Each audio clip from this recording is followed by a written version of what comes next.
I wasn't supposed to be living there long. Just the summer, 3 months, give or take. My dad had arranged it. He said it would be good for me. Being away from the city, working with my hands, getting out of my own head for a while. And honestly, I was okay with that. I had just finished my first year of college. I was restless, and the thought of breathing in something other than concrete and subway exhaust sounded like a blessing. The house belonged to Mark and Vanessa Carter. Mark was my dad's old friend from back in high school. He had built a quiet, upper-middle-class life in the suburbs just outside Raleigh. The kind of place with fresh-mowed lawns, neighbors who wave, and the distant hum of sprinklers at night. They had no kids, never did. Mark traveled a lot for work, and Vanessa ran a small interior design studio from home. I hadn't seen them since I was a kid. When I showed up with my duffel bag, she barely recognized me. But she smiled, tilted her head in a warm but slightly puzzled way, and said, "Wow, you've grown up." That first night, I ate dinner with them on their back patio. Mark grilled steaks. Vanessa poured wine and told me I was welcome to treat the place like home. She looked elegant in that casual, effortless way older women sometimes do. Bare feet, linen shirt, sleeves rolled up, delicate bracelets catching the evening light. I caught her looking at me once that night. Not in a weird way. Not exactly. Just a little too long. I chalked it up to surprise. After all, the last time she saw me, I had braces and couldn't look a girl in the eye without blushing. Now I was taller than Mark, lean from the gym, and had a voice deeper than my own father's. I wasn't naive, but I didn't think too hard about it. At least not then. Over the next few weeks, Mark left town for work, as expected. Vanessa and I shared the house. Most days, I woke up early to work construction with a friend of Mark's. I'd come back covered in dust, exhausted and sore in a satisfying way. Vanessa would often be in her home office, wearing glasses, her hair tied up, music playing softly from her laptop. Sometimes she'd offer me lemonade or ask how work was. Small talk, polite, normal, but there were moments. One afternoon, I was in the kitchen grabbing a bottle of water. She walked in, barefoot again, wearing a sundress with thin straps, the kind that clings a little when the air is humid. She opened the fridge and leaned forward, the hem of her dress rising just a little. I turned away quickly. She noticed. Her lips curved into the faintest smile as she said, "Sorry, didn't mean to distract you." Another time I was on the couch, scrolling through my phone when she sat beside me. Not across the room, not on the chair, but right beside me. She asked about school, about my classes, my life, things I hadn't even told my parents. Her questions were personal. Her voice was soft. She was listening, really listening. I remember thinking she was just being kind. Lonely, maybe. Her husband gone most of the time, a quiet house, no one to talk to. I didn't think it was anything else. I didn't let myself think that. Then came that night. It had rained all evening. The power flickered, then cut out entirely just before 10 p.m. I was upstairs reading when she called out, asking if I had a flashlight. I came down with my phone light on. She had lit a few candles around the living room. "Cozy," I said. "It's kind of nice," she replied, sitting cross-legged on the couch, wine glass in hand. She patted the cushion next to her. "Sit with me for a bit. Let's wait this out together." I hesitated, then sat. We talked for a while. About nothing, then about everything. She opened up about her marriage. Said Mark wasn't a bad man. Just distracted. Always gone. More interested in work than life. She said it like a confession. Then she paused, looked at me for a long time and stood up. "I'm going to bed," she said. But she didn't move right away. I stood too. "Good night." She nodded slowly, then turned and walked toward the hallway. 10 minutes later, I went to the kitchen to grab water. Her bedroom door was cracked open. As I passed, I glanced through the gap and stopped. She was standing by her mirror, brushing her hair, a silk robe loose around her shoulders. It slipped just slightly as she turned. She saw me. For a second, we didn't move. Then she walked slowly toward the door, stopped just inside the frame, met my eyes. Her voice was calm, soft, dangerous. "If you tell anyone about this," she said, her tone unreadable, "I'll know." She didn't smile. She just closed the door, quietly, and I stood there, heart pounding, with no idea what the hell had just started. I barely slept that night. I lay in bed staring at the ceiling. The flickering afterimage of her in the mirror burned into my brain.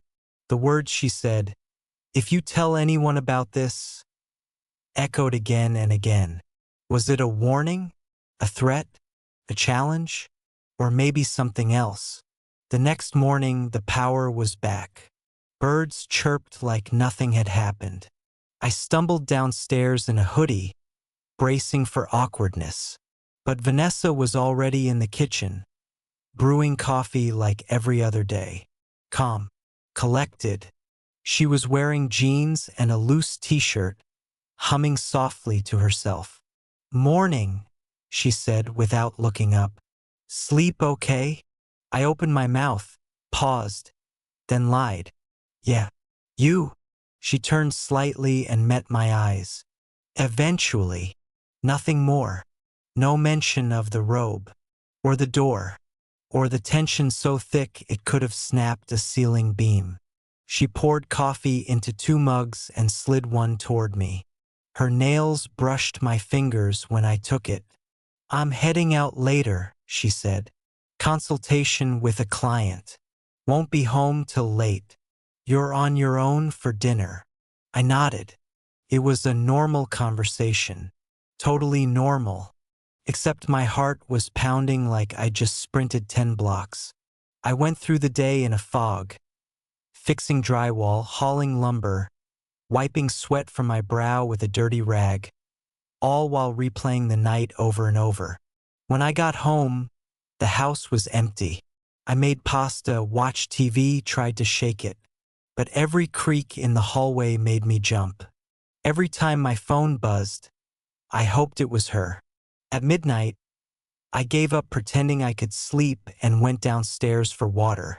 And she was there.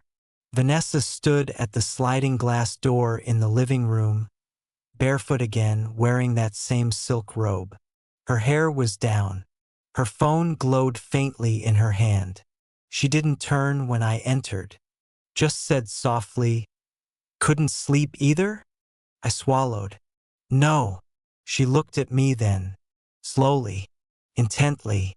"Come here," she said. I walked to her, every step loud in my ears. We stood side by side, staring into the yard. The moonlight cast long shadows through the trees. "I used to stand here a lot," she said, "when I was younger, before I got married. I'd imagine what life would be like if I'd made different choices." She turned to face me. Her eyes were darker than I remembered. "And now," she continued, "I don't have to imagine anymore. You're right here." I didn't know what to say. She reached out and touched my forearm. Lightly at first, then with more pressure. Her hand slid down toward my wrist. Her fingers were warm.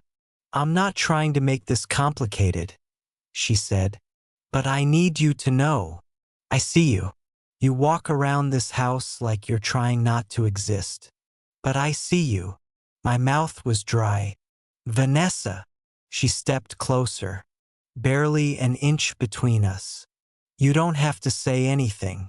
I just needed to tell you. She leaned up and pressed her lips to my cheek. Just once, light as a breath, then pulled back. But if you tell anyone about this, she whispered, her voice barely audible, I'll deny it, and you'll be the one who loses everything. Understand? I nodded. She walked upstairs, slowly, without looking back, and I stood there, one hand still tingling from her touch, the other clenched into a fist at my side. The next day, everything was normal. She made breakfast, asked about my workday, suggested I mow the lawn if I had time. No trace of what had happened, no change in her voice. She was ice-cold control. But I couldn't stop thinking about her. Her lips, the way she looked at me, the heat behind her words. I started avoiding her, coming home late, showering before dinner, staying out on the porch for hours. But it didn't matter. She was always around, always just there. One evening, she walked in while I was watching TV. She didn't say anything, just sat beside me again, too close, and handed me a glass of wine. Her fingers brushed mine on purpose. You're not scared of me, are you? She asked, tilting her head slightly. I didn't answer. She smiled. Good. She crossed her legs, robe parting slightly at the thigh. Then she added, without even looking at me, just remember, secrets are safe when both people want them to be. And for the first time, I wondered if she was the one who needed to keep something hidden, or if I was the one being pulled into something I'd regret. By the following week, I was living in two realities. On the surface, life at the house continued like nothing had changed. I worked during the day, ate dinner when I got around to it, and slept when I could behind a locked door. But underneath it all, I was constantly aware of Vanessa, of the glances that lingered too long, of the subtle changes in her tone, of the night she kissed my cheek, threatened me, and left like it meant nothing. Only it did mean something. It meant everything. One night, I stayed at a friend's place to get some distance. When I came back the next morning, I found a note stuck to my door in her handwriting. Next time, just tell me. I worried. No signature. Just that. That was the first time I considered leaving altogether. But I didn't. I don't know why. Curiosity, fear, or something else I didn't want to admit. It all came to a head on a Sunday. Vanessa had invited her sister over for brunch. I didn't want to be part of it, but she insisted I join. It's just food, she said with a smile. You don't have to talk. So I sat at the table across from them, picking at scrambled eggs while they laughed about old stories. Her sister, Paula, was maybe in her late 30s. Stylish, sharp, friendly. She kept shooting me glances I couldn't quite read, like she knew something was off. At one point, she said, So, how long have you been staying here? I said, A few months. She smiled. And you get along okay? Before I could answer, Vanessa cut in. Oh, more than okay. He's like family. I looked at her. She didn't break eye contact. Isn't that right? She added. Yeah, I muttered. Like family. But I could feel the tension beneath her words, the quiet warning that pulsed between us like an electric current. After Paula left, I tried to avoid the kitchen. I was halfway upstairs when Vanessa called after me. Can we talk? I stopped, turned. Now? She nodded. We sat in the sunroom. The blinds were half drawn, soft light spilling across the floor. She was wearing a sleeveless blouse and slacks, barefoot again, holding a glass of white wine even though it was barely noon. You've been distant, she said. I've been busy. You've been avoiding me. I stayed quiet. She set her wine down and leaned in, elbows on her knees. You don't get to pretend nothing happened. I don't get to pretend either. That night in the hallway, the moment at the glass door, those were real. You can't erase that just because it's easier. I'm not trying to erase it, I said. I just don't know what you want. She stared at me for a long time, then whispered, I want to feel wanted. Her voice cracked on the last word. I looked away. You're married, Vanessa. Not in any way that matters. That still matters. She stood up, walked over to me. Her hands rested gently on my shoulders. I'm not asking for forever, she said. I'm asking for right now, for honesty, for you to admit that you've thought about it, too. And I had. Of course I had. The way she looked at me, the subtle touches, the slow unraveling of boundaries. It had all been leading here, but I also knew the line we were about to cross, and the cliff just beyond it.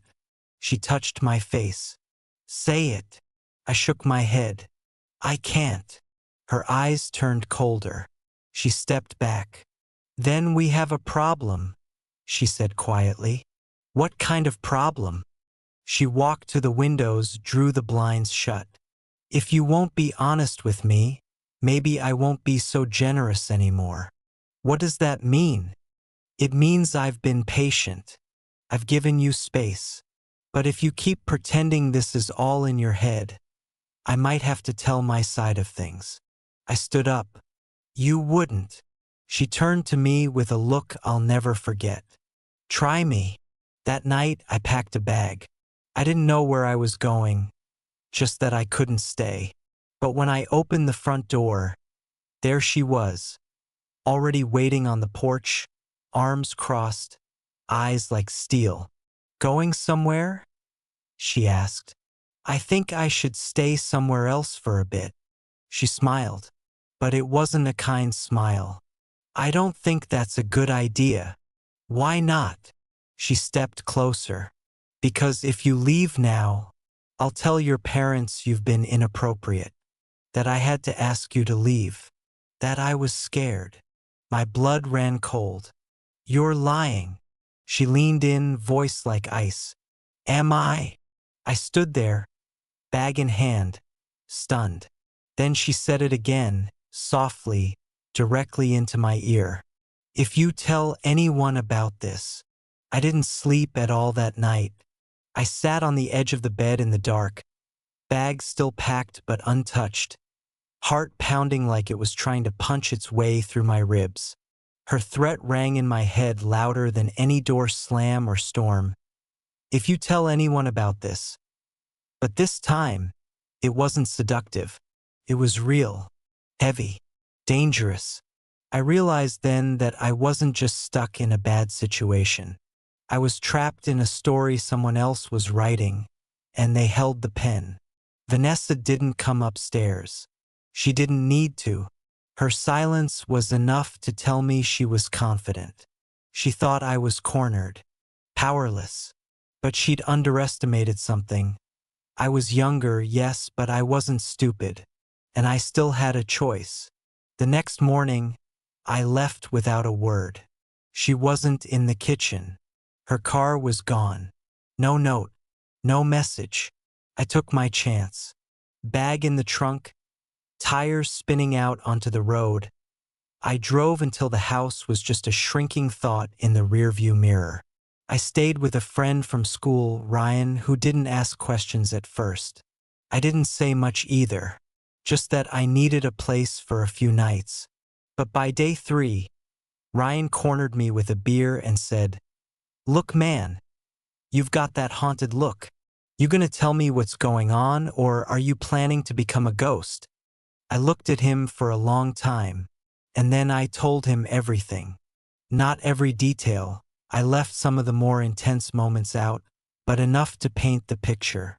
The late-night conversations, the robe, the kiss, the threats. Ryan didn't interrupt. When I finished, He let out a low whistle and said, "Dude, that's messed up." I nodded. "I know. You need to tell someone. Your parents. A lawyer. Anyone. That's what she's counting on. That I won't."